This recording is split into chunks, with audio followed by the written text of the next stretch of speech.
Good morning, Ovid LC Middle School 7th graders. Before we do start our lesson 1 on Eureka Math today, I'd like to go over a few things that might be helpful. Some definitions.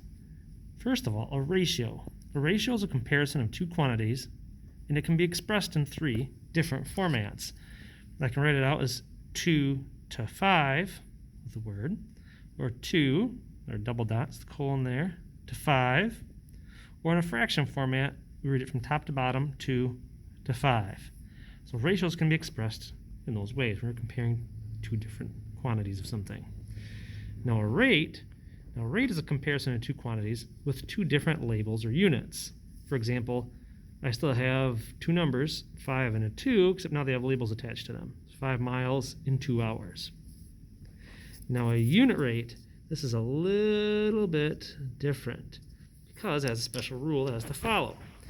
A comparison of two quantities with two different labels or units, but that second label or unit must be a 1.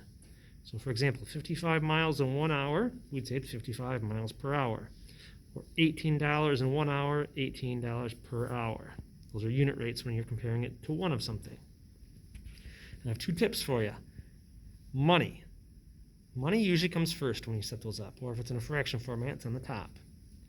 And tip number 2, time, whether it's hours, minutes, seconds, days, etc., usually comes second, or on the bottom if you have it in a fraction format.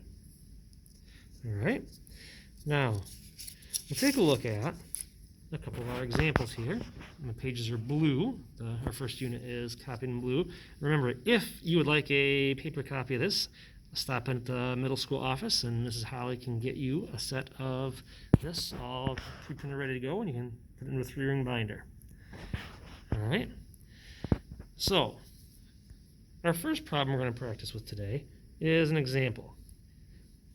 A sample classroom, we have 24 papers get passed out, and it took 12 seconds to pass those out. Now, the ratio of paper numbers passed out at a time is 24 to 12. Depending on which way you want to write it, remember there's 3 different ways you can write a ratio. The rate, you have labels attached, 24 papers in 12 seconds. And to get a unit rate, we divide. Take my first or top number and divide it by the second or bottom number. 24 divided by 12 gives us 2 papers per second. So remember, a unit rate is when we divide a rate. All right. Now, let's take a look at example 2. This is on page 2. We have some sample classrooms again. There's 14 boys, 1 class, and 12 girls. So that ratio is 14 and 12, or if I go lowest terms with that, it's 7 to 6. 7 boys to 6 girls. Class 2, I got 21 boys to 18 girls, a little bigger classroom. If I compare 21 to 18, well, if I divide those both by 3, I get down to 7 boys to 6 girls. So if it's stacked up like a fraction format, we can try to go lowest terms with it. And it wants to see if those are equivalent. And yes, those are both equivalent. 14 to 12 is the same as 21 to 18 because they both form a ratio of 7 boys to 6 girls in lowest terms. So if you ever want to find out if 2 ratios are equivalent to each other, you can stack them up like fractions and see if you can get none of the same lowest terms. All right, this is where calculators come into play when we start trying to find unit rates. All right, so here's our problem. It says Value Mart's advertising back-to-school sale on pencils. A pack of 30 sells for $7.97, whereas a 12-pack of the same brand costs $4.77. What's the better buy, and how do you know?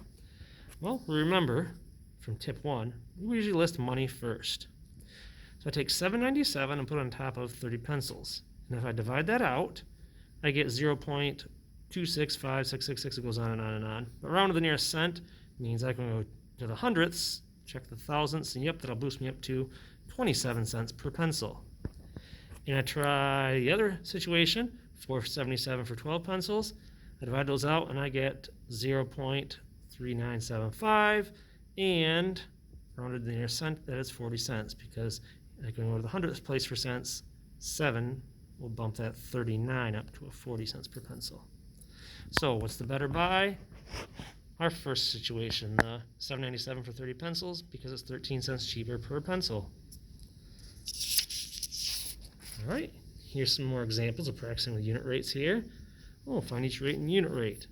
Well, 420 miles in 7 hours. 420 divided by 7 gives us 60 miles per hour. Those hours is the second part there.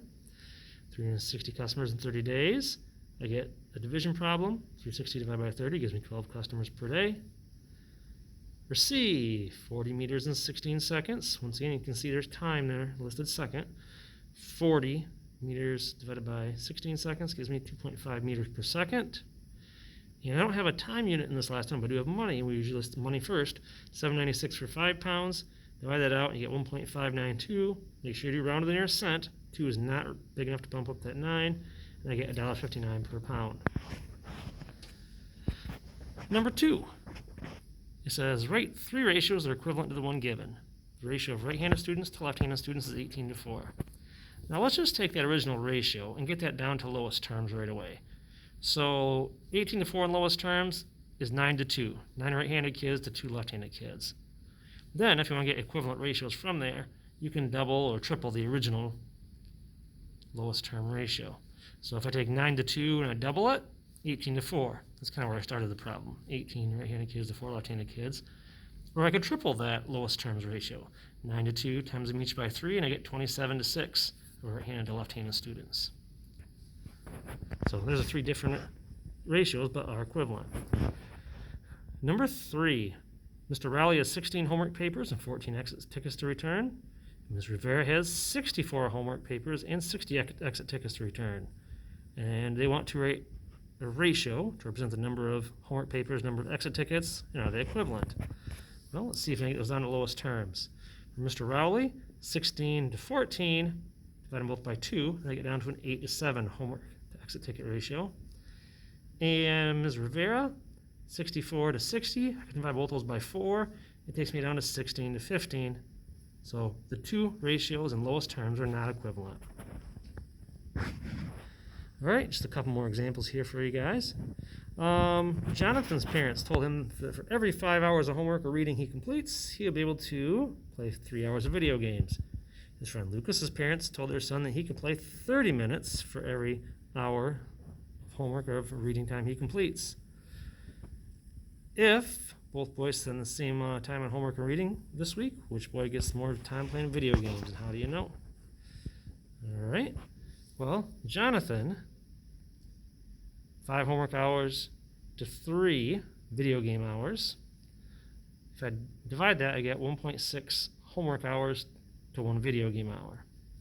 Whereas Lucas, he gets 1 homework hour, gets a half hour of gaming time. So divide that, he has to get 2 homework hours for an hour of video game time. So, who gets more time playing video games? Well, John does, because he spends less time on homework to earn that 1 hour of gaming. He spends 1.6 hours on homework compared to the other kid getting 2 hours. Number 5, out of the 30 girls who tried out for the lacrosse team at Euclid Middle School, 12 got selected.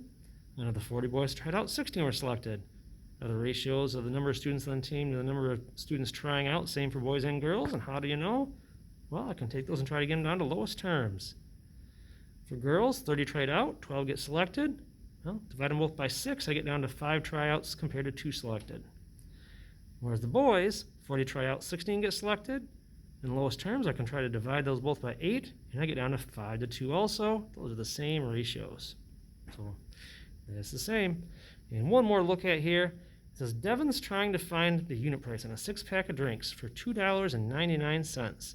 His sister says at that price, each drink will cost just over $2. Is she correct, and how do you know? If she's not, how would Devin's sister find the correct price? Well, let's try to find the unit price. She says it's supposed to be $2 for a drink. Well, $2.99 for 6 cans, if I divide that out, I get 0.4983333 forever, which rounds to 50 cents per can.